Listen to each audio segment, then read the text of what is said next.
आणि सुषमा अंधारे यांनी केलेल्या आरोपांवर सध्या मंत्री शंभूराज देसाई उत्तर देत आहेत। काल सकाळी 10-10:30च्या दरम्यान शिवसेना ठाकरे गटाच्या प्रवक्त्या श्रीमती सुषमाताई अंधारे यांनी ललित पाटील जो ड्रग माफिया आहे तो फरार होताना किंवा तो फरार झाल्यानंतर त्या प्रकरणासंदर्भात काही वक्तव्य विशेषतः इलेक्ट्रॉनिक माध्यमांच्याकडे पत्रकार परिषदेच्या माध्यमातून दिली होती।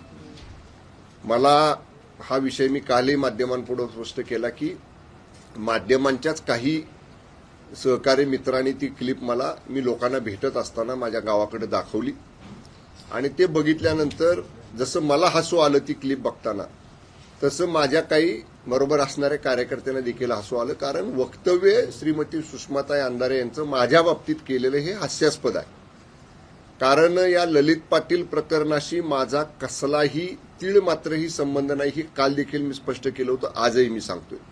काल याच्यावर मी विस्तृत बोललो आणि मी एवढंही म्हटलं की 24 तासाच्या आत श्रीमती सुषमाताई अंधारे यांनी त्यांचं वक्तव्य माझ्या बाबतीत या ललित पाटील केसमध्ये केलेलं मागं घ्यावं, न घेतल्यास त्यांच्यावर कायदेशीर कारवाईला त्यांना सामोरं जावं लागेल। त्याप्रमाणे दुपारी 12 वाजेपर्यंत मी वाट पाहिली। आज 24 तास पूर्ण झाले, श्रीमती सुषमाताई अंधारेंनी तर वक्तव्य मागे घेतलंच नाही, परंतु आज आणि मी सकाळी जाता जाता माध्यमांच्या मध्ये पाहिलं की या प्रकरणाशी त्यांनी जे माझ्या बाबतीत वक्तव्य केलं होतं त्याच्याशी त्या ठाम आहेत आणि त्यांची तीच मागणी कायम आहे असं त्या आज माध्यमांच्या मध्ये बोलल्या। 12 वाजल्यानंतर 12:30च्या दरम्यान माझ्या वकिलांच्या मार्फत मी त्यांना रितसर कायदेशीर नोटीस आज रवाना केलेली आहे।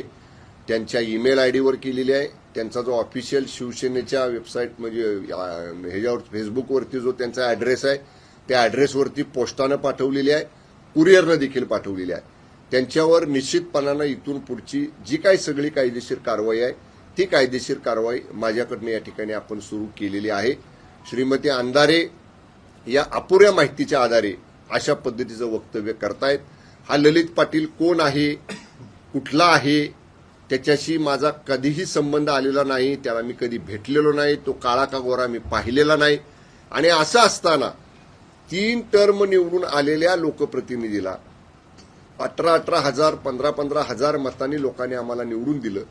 4-5 लाख लोकांचं आम्ही प्रतिनिधित्व करतो आणि असं बेजबाबदार कुठलेही पुरावे नसताना जे वक्तव्य श्रीमती सुषमा अंधारे यांनी केलेलं आहे त्यामुळं माझ्या कार्यकर्त्यांच्या मध्ये, माझ्या चाहत्यांच्या मध्ये, माझ्या जिल्ह्यामध्ये, पूर्ण राज्यातल्या माझ्या सहकाऱ्यांच्या मध्ये प्रचंड असंतोष आहे, तीव्र भावना आहेत।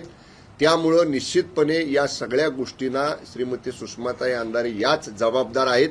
मी कायदेशीर मार्गानं हा सगळा लढा या ठिकाणी आज सुरू केलेला आहे आणि मला विश्वास आहे, मला खात्री आहे याच्यामध्ये माझा कसलाही संबंध नाही। त्यामुळं कायदेशीर लढाईमध्ये निश्चितपणानं मला न्याय मिळेल या दृष्टीनं माझी भूमिका या ठिकाणी मी आज सुरू केलेली आहे। पण त्या म्हणतात की माझ्या भावाचा अपघात झाला, मला सुद्धा धमक्या दिल्या जातात, तुमच्याही नावाचा उल्लेख त्या ठिकाणी त्यांनी केला। काय म्हणून? माझ्या भावाचा अपघात झाला, मलाही धमक्या दिल्या जात आहेत, मी कुठल्याही धमकीला घाबरणार नाही असं म्हणतात। कधी झाला भावाचा अपघात? काल नाही, मला याची कल्पना नाही। त्यांच्या बंधूंचा कुठं जर अपघात झाला असेल तर संबंधित त्या ठिकाणी त्यांनी अपघात झाला असेल तर पोलिसांकडे त्याची नोंद असेलच। नेमकं कुठल्या जिल्ह्यात झाला, कुठल्या ठिकाणी झाला याची अजिबात मला माहिती नाही, पण जरी काही त्यांची तक्रार असेल तर त्यांनी संबंधित पोलीस अधिकाऱ्यांकडे द्यावी। पोलीस अधिकारी निपक्षपातीपणे त्या अपघाताची कारणं शोधतील आणि अपघात हा जर जाणीवपूर्वक घडला असेल किंवा काय त्यांची जी शंका असेल त्या शंकेनुसार पोलीस तपास करतील आणि पोलीस तपासातनं सत्य बाहेर येईल। तुमचं नाव आणि दादा भुसेंचं नाव असं दोघांचं नाव श्रीमती अंधारे यांनी घेतलंय, नेमका हेतू त्यांचा काय असेल? तुम्हाला बोलण्याचा हा प्रकार आहे का? त्यांचा हेतू मला तरी स्पष्ट दिसतोय, त्यांच्याकडे असणारी माहिती अपुरी आहे। त्यांना जे लोक कोणी माहिती देत असतील ती माहिती त्यांना अपुरी मिळते आहे आणि त्याचमुळे मी म्हणतोय अपुऱ्या माहितीच्या आधारे कुठलाही पुरावा त्यांच्याजवळ नसताना, आज मी सकाळी पाहिलं ते वर्तमानपत्रातल्या बातम्या टीव्हीवर दाखवत होते। कुठल्या बातम्या होत्या? राज्य उत्पादन शुल्क विभागाच्या संदर्भामध्ये जो एक प्रश्न या मागच्या अधिवेशनामध्ये विधान परिषदेमध्ये आला होता, ज्या प्रश्नाला मी समाधानकारक उत्तर दिलेलं आहे दरेकर साहेबांचा त्यांनी उल्लेख केला. दरेकर साहेबांच्या प्रश्नाचं मी समाधानकारक उत्तर दिलं. मान्य दानवे साहेबांच्या प्रश्नाचं मी समाधानकारक उत्तर दिलं. जवळपास 20, 22, 25 मिनिटं त्या प्रश्न उत्तरं चालली होती.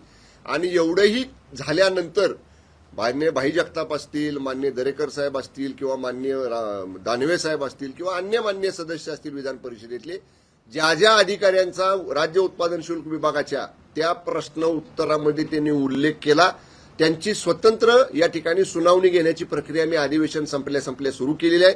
त्याच्या 2 तारखा झालेल्या आहेत. त्या अधिकाऱ्यांनी त्यांना विस्तृत लेखी म्हणणं मांडायची मुदत मागितलेली आहे. त्यामुळे त्यांना 15 दिवसाची मुदत मागच्या सुनावणीमध्ये मी लेखी म्हणणं त्यांना जे काही त्यांचे कागदपत्र जोडून सादर करायचे आहेत ती करण्यासाठी मी त्यांना 15 दिवसांची मुदत दिलेली आहे. आणि ती सुनावणी मी स्वतः माझ्याकडे घेतलेली आहे. त्यामुळे त्या सुनावणीमध्ये ज्या अधिकाऱ्यांचा उल्लेख विधान परिषदेच्या प्रश्न उत्तरामध्ये झाला, ते अधिकारी जर दोषी आढळले सुनावणीमध्ये तर निश्चितपणे दोषी आढळले तर कारवाई करू असं मी त्यावेळी सांगितले. त्या मताशी आजही मी ठाम आहे. दादा भुसे आणि तुम्ही मला पळवलं असं काल ते म्हणाले, याकडे कसं पाहता? एक आरोपी काय म्हणतोय त्याच्यावर किती विश्वास ठेवायचा? कारण शेवटी आरोपी हा आरोपी असतो. त्याला त्या गुन्ह्यामध्ये अटक झालेली आहे आणि अटक करून माननीय न्यायालयासमोर त्याला हजर करायला नेत असताना एखादं वक्तव्य त्यानं केलं म्हणजे त्या आरोपीवर किती विश्वास ठेवायचा? आरोपी स्वतःचा बचाव करण्यासाठी काहीही वक्तव्य करू शकतो. तरी सुद्धा या गोष्टीची आता चौकशी सुरू आहे. न्यायालयापुढे त्याला हजर केलेला आहे. पोलीस तपास करतील, जबाब घेतील. जर समजा त्या आरोपीचं काही वेगळं म्हणणं असेल तर ते सुद्धा रेकॉर्ड केलं जाईल आणि या अनुषंगानं तपास करणारे जे वरिष्ठ अधिकारी आहेत ते सत्य शोधून काढतील. आणि त्याच्याही पुढं माननीय गृहमंत्री महोदय आणि माननीय उपमुख्यमंत्री महोदय माननीय फडणवीस साहेबांनी कालच स्पष्ट केलेलं आहे की याचे अनेक धागेदोरे सरकारच्या हातात लागलेले आहेत. याच्या खोलवर पोलीस यंत्रणा जाणार आहे आणि जेव्हा सत्य बाहेर येईल तपासातनं तेव्हा अनेक लोकांची तोंड बंद होतील. हे माननीय गृहमंत्री महोदयांचं जे वक्तव्य आहे, माननीय फडणवीस साहेबांचे वक्तव्य आहे, हे अत्यंत महत्वाचं आहे. त्यामुळं माझंही आपल्याला विनंती आहे की तपासातनं सत्य बाहेर येऊ द्या. बाहेर आल्यानंतर यातनं दूध का दूध आणि पाणी का पाणी होईल. आज जे मोठा आव आणून जी मंडळी बोलतायत, काही मंत्र्यांना जाणीवपूर्वक बदनाम करण्याचा प्रयत्न करतायत, तपासातनं ज्या गोष्टी बाहेर येतील त्यानंतर मग त्याने आता अधिक पुढचं बोलावं असं माझं मत आहे. तेच मी म्हणतोय, नार्को टेस्ट सारखा मोठा शब्द वापरायचा जे अत्यंत गंभीर गुन्ह्यांच्या मध्ये किंवा अत्यंत मोठ्या गुन्ह्यांच्या मध्ये न्यायालयाच्या परवानगीनं नार्को टेस्ट घ्यावी अशा पद्धतीचे काही जुनी जजमेंट आहेत, असा मोठा शब्द वापरायचा आणि त्याला भडकपणा द्यायचा प्रयत्न करायचा, ही जुनी सवय आहे सुषमा अंधारेंची.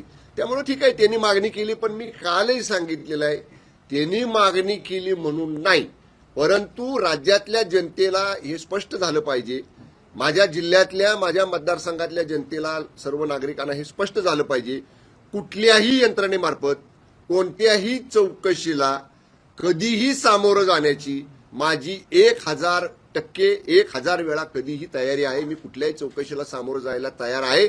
मला एवढा विश्वास आहे याच्यामध्ये माझा कसलाही तीळ मात्रही संबंध नाही. तुम्ही सांगितलं कारवाई करणार, तुम्ही नोटीस पाठवलेली आहे, काय अग्निमुक्षण दावा दाखल करणार, काय नक्की कशा? मी माझ्या कायदेशीर सल्लागारांच्या बरोबर काल याबाबतीत चर्चा केली.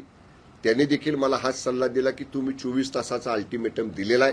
24 तासाचा अल्टिमेटम दिल्यानंतर जर त्यांचं उत्तर आलं नाही तर त्यांना जी प्राथमिक एक नोटीस द्यावी लागते पहिली नियमाप्रमाणे किंवा जी काय प्रोसिजर काय त्या पुढच्या गोष्टींची आहे त्या प्रक्रियेचा भाग म्हणून आपण एक नोटीस देऊ. नोटीसचा कालावधी संपल्यानंतर आपण पुढच्या कारवाई करू. तर या बाबतीत माझे कायदेशीर सल्लागार जे आहेत त्यांच्या सल्ल्यानुसार आता पहिला टप्पा पहिली स्टेप त्यातली आज 12:30 12:15 दरम्यान आम्ही नोटीस इश्यू केलेली आहे. त्याच्यामध्ये जो काही नोटीस माझ्याकडे त्याची प्रत आजही आहे. जेवढा काही कालावधी त्या नोटीसचा असेल त्याच्यानंतर आम्ही पुढची ऍक्शन सुद्धा त्याच्या बाबतीतली घेऊ. पण शंभूराजे नोटीस आहे ना त्या फाईलला. अरे माझ्याकडे आता म्हणतात दिलेलं फाईल कॅबिनेटला. सॉरी अरे हे काही आहे बघा, हे नोटीस मी माझ्या वकिलांच्या मार्फत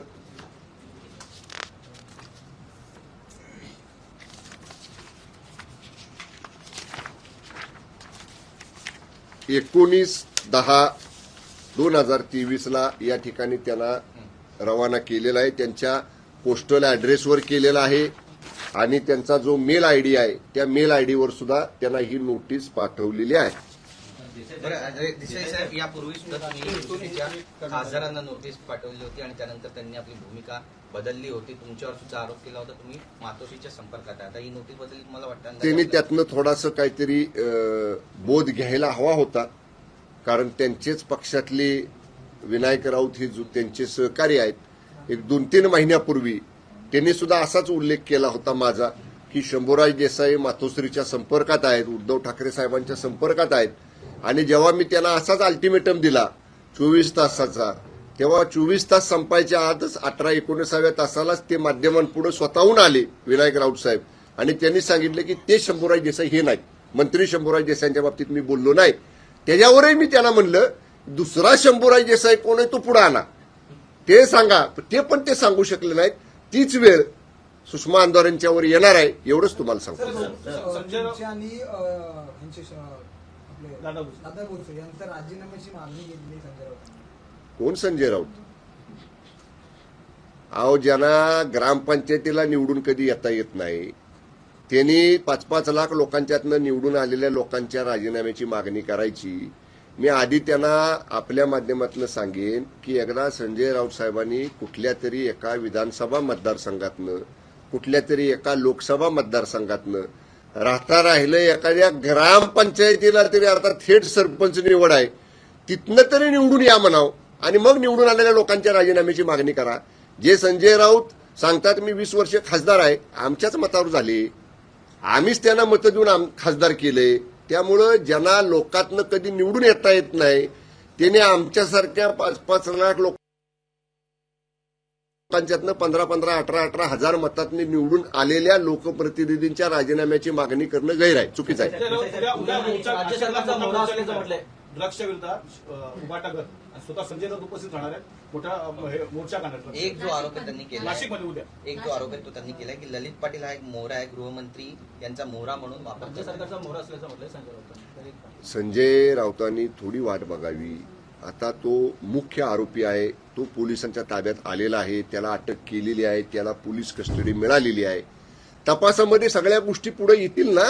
त्यामुळं कोण मोहरा आहे का नाही हे तपासामध्ये ज्या गोष्टी ऑन रेकॉर्ड येतील, तपासी अधिकाऱ्याला ज्या बाबतीतली माहिती त्या आरोपीकडनं मिळेल त्या माहितीची सत्यता असत्यता जेव्हा पोलीस अधिकारी तपासतील आणि पोलीस अधिकारी काय निष्कर्षापर्यंत पोहोचतील तेव्हा ह्या गोष्टी सगळ्या पुढे येतील. त्यामुळं मी एवढंच म्हणेन की माननीय गृहमंत्री महोदय फडणवीस साहेबांनी जे सांगितलेलं आहे की या तपासाच्या खोलवर आम्ही जाऊ आणि तपासाच्या खोलवर गेल्यानंतर ज्या बाबी पुढे येतील त्यामुळं त्यानंतर आता बडबड करणाऱ्या अनेक लोकांची तोंड बंद होतील.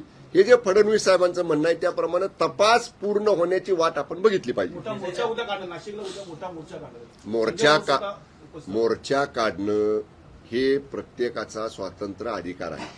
कुठल्या विषयावर कुणी मोर्चा काढावा हा ज्याचा त्याचा लोकशाहीमध्ये स्वातंत्र्य त्यांना प्रत्येकाला दिलं, त्यांनी मोर्चा जरूर काढावा. प्रशासनाच्या वतीनं आमचे तिथले स्थानिक अधिकारी त्या मोर्चाचं निवेदन स्वीकारतील. त्या मोर्चामध्ये त्यांची जी काय मागणी असेल त्या मागणीची चौकशी करतील. त्यामुळे एवढं काय मोर्चा काढायचं प्रत्येकाला अधिकार. रोज अनेक मोर्चे निघतात. त्यांनी असंही म्हटलंय हे सर्व ड्रग्ज जे येत आहेत ते गुजरातवरून येत आहेत, फडणवीसांना माहिती नाही का? संजय राऊतांना बेफान आरोप करण्याची सवय आहे. जर संजय राऊतांना हे माहिती आहे कुठून ड्रग्ज येतात तर का त्यांनी स्थानिक अधिकाऱ्यांना त्याची कल्पना दिली नाही? त्यांच्या अनेक आमदार विधानसभेत आहेत, विधान परिषदेत आहेत, का विधान परिषदेत कधी हा प्रश्न उपस्थित केला नाही? आता एक मोठा ड्रग माफिया जेव्हा पोलिसांच्या हातात लागलेला आहे तेव्हा कुठेही गुजरातला कनेक्शन जोडायचं, दिल्लीला कनेक्शन जोडायचं आणि कुठं परदेशात कनेक्शन जोडायचं. मी काल म्हणलं ना, विश्वज्ञानी आहेत संजय राऊत. त्यामुळे ते कुठल्याही गोष्टीचं कुठल्याही प्रकरणाचं कुठेही कनेक्शन जोडू शकतात. त्यांच्या कुठल्या कनेक्शन जोडण्याला काय म्हणजे त्याला काय मर्यादा नाहीत, कुठेही ते कसाही संदर्भ जोडू शकतात. पण ललित पाटीलचे खरंच राजकीय संबंध आहे असं तुम्हाला वाटतं? ज्या पद्धतीनं आक्रमक भूमिका उबाटा पक्षाने घेतलेली आहे, खरंच राजकीय संबंध आहेत असं तुम्हाला वाटतं का? उबाटा गट हा विरोधामध्ये आहे आणि त्यामुळं त्यांना विरोध करणं हे त्यांचं कामच आहे, विरोधी पक्षात ते असल्यामुळं. पण आपण जेव्हा एखाद्या जबाबदार लोकप्रतिनिधी बद्दल किंवा आणखीन जबाबदार व्यक्तीबद्दल जेव्हा आपण असे आरोप करतो तेव्हा स्वतःकडे त्याचे काही पुरावे असले पाहिजेत. मी म्हणतो तुम्हाला सरकारकडे नाही द्यायचे पुरावे ना, माध्यमांसमोर दाखवा तरी तुमच्याकडे काय पुरावे आहेत ते. माध्यम तरी तिसरा चौथा स्तंभ आहे ना लोकशाहीचा. तुम्ही माध्यमांना दाखवा ना बाबा हे पुरावे आहेत. शंभूराज देसाईच्या विरुद्ध हे पुरावे माझ्याकडे आहेत, मान्य दादा भुसेंच्या विरुद्ध हे पुरावे माझ्याकडे आहेत, किंवा गुजरातवरनं ड्रग्ज येते त्याचे हे पुरावे माझ्याकडे आहेत. तुम्ही दाखवा तरी लोकांना. नुसतं बडबड करायची, पुरावे नसताना बोलायचं, याला काय अर्थ नाही. सरकारची आरक्षण द्यायची नियत नाही असं जारंगे पाटील बोलतात. सुनील कावळेनं मुंबईत आत्महत्या केली. हा सरकारने बळी घेतलाय. राज्य सरकार मराठा आरक्षणाच्या बाबतीत एकदम सकारात्मक आहे. माननीय जरांगे पाटील साहेबांनी काल एक प्रतिक्रिया दिली की मंत्रिमंडळ उपसमितीची लगेचच बैठक घेतली, सरकार एक पाऊल पुढे टाकतंय, सरकार विचार गांभीर्यानं करतंय, असं काल जरांगे पाटील साहेब म्हणाले. आणि खरंच राज्य सरकार गांभीर्यानंच मराठा आरक्षणावरती काम करत आहे. कायमस्वरूपी टिकणारं मराठा आरक्षण हे मराठा समाजाला मिळालं पाहिजे, या मताचे आम्ही सगळे आहोत. मी सुद्धा मराठा आरक्षण उपसमिती जी मान्य मंत्रिमंडळाची आहे त्याचा एक सदस्य आहे. दर आठवड्याला मंत्रिमंडळाची बैठक झाली की आमची मराठा आरक्षण उपसमितीची बैठक होते आणि त्याच्यामध्ये क्युरेटिव्ह पिटिशन जे आता सुप्रीम कोर्टामध्ये आपण दाखल केलेलं आहे त्याच्यामध्ये आता आपल्याला संधी आहे येणाऱ्या 15 दिवसात महिन्यामध्ये कदाचित ते क्युरेटिव्ह पिटिशन आपलं बोर्डावर येऊ शकतं. महत्वाची गोष्ट मान्य जरांगे पाटील साहेबांनी सुद्धा ही समजून घेतली पाहिजे की जे आरक्षण मराठा आपण दिलं, हायकोर्टामध्ये ते वर्ष दीड वर्ष टिकलं, त्याप्रमाणे लोकांना त्याचे फायदे मिळाले. पण जेव्हा रिव्ह्यू पिटिशन सुप्रीम कोर्टमध्ये गेलं तेव्हा सुप्रीम कोर्टमध्ये हे रिव्ह्यू पिटिशन टिकू शकलं नाही. आता ते न टिकण्यापाठीमागची कारणं काय आहेत, कोणत्या बाबी रिव्ह्यू पिटिशनमध्ये माननीय सुप्रीम कोर्टापुढे मांडता आल्या नाहीत किंवा मांडल्या गेल्या नाहीत, ज्या त्रुटी राहिल्या त्या पूर्ण करण्याचं काम या क्युरेटिव्ह पिटिशनमध्ये आपण केलंय. त्यावेळी महत्वाचा विषय कुठला आला होता, थोडासा वेळ घेईन मी आपला, की रिव्ह्यू पिटिशनमध्ये असं म्हणलं गेलं की साखर कारखानदार, आमदार, खासदार, दूध संघवाले, सूतगिरणीवाले असे सगळे मोठे मोठे लोक मराठा समाजातले जास्त आहेत, त्यामुळे मराठा समाज मागास नाही. पण जी दुसरी बाजू आहे, हातगाडी ओढणारे, ठेला चालवणारे, माताडी कामगार, ऊस तोडणारे, शेतात मजुरीला जाणारे, वीटभट्टीवर रोजंदारीनं काम करणारे, असे सगळे जो छोटा वर्ग आहे, गरीब वर्ग आहे, तो सुद्धा मोठ्या प्रमाणामध्ये मराठा समाजातला आहे. त्याच्यासाठी डेडिकेटेड जी समिती नेमलेली आहे माननीय जस्टिस शिंदे साहेबांची, ती समिती आता याच्यावरती काम करते आहे. हे सगळं रेकॉर्ड हे क्युरेटिव्ह पिटिशनमध्ये आपल्याला माननीय सुप्रीम कोर्टासमोर मांडावं लागेल आणि ती एक संधी आहे.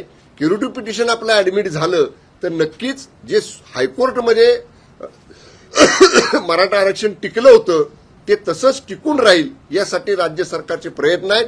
आणि कुणाच्याही हिश्श्यातलं काढून मराठा आरक्षण देण्याच्या मानसिकतेमध्ये राज्य सरकार नाही.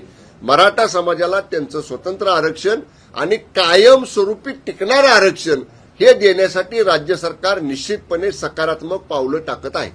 सुशांत सिंह ठाकरेंनी हायकोर्टात त्यावेळी दाखल केलं. त्यांना खरं तुम्ही हे कारण विचारलं पाहिजे. तुमचा जर संबंध नसेल तर तुम्ही कॅव्हेट दाखल करायचं काय कारण? कारण जेव्हा एखाद्या गोष्टीची आपल्याला भीती वाटते, हे बघा खालच्या कोर्टामध्ये आपण एखादी केस लढतो आणि ती खालच्या कोर्टात विरुद्ध गेली आपल्या, तर वरच्या कोर्टात कुणी आपण दुसरा माणूस कॅव्हेट दाखल करतो की माझं म्हणणं ऐकल्याशिवाय वरच्या कोर्टानं निर्णय देऊ नये. पण मग जर आपल्याला त्याच्यामध्ये काय थेट संबंधच नसेल किंवा काय भीती वाटण्यासारखं नसेल तर आपण कॅव्हेट दाखल करायची गरज नाही. पण आता ठीक आहे, तो त्यांचा प्रश्न आहे. न्यायाचा आधार कुणी कुणी घ्यावा हा ज्याचा त्याचा स्वतंत्र अधिकार आहे. त्यांनी कॅव्हेट दाखल केलंय, तुम्ही त्यांना जर विचारलं तुम्ही का केलं तर ते अधिक बरं होईल. एबीपी माझा, उघडा डोळे बघा नीट.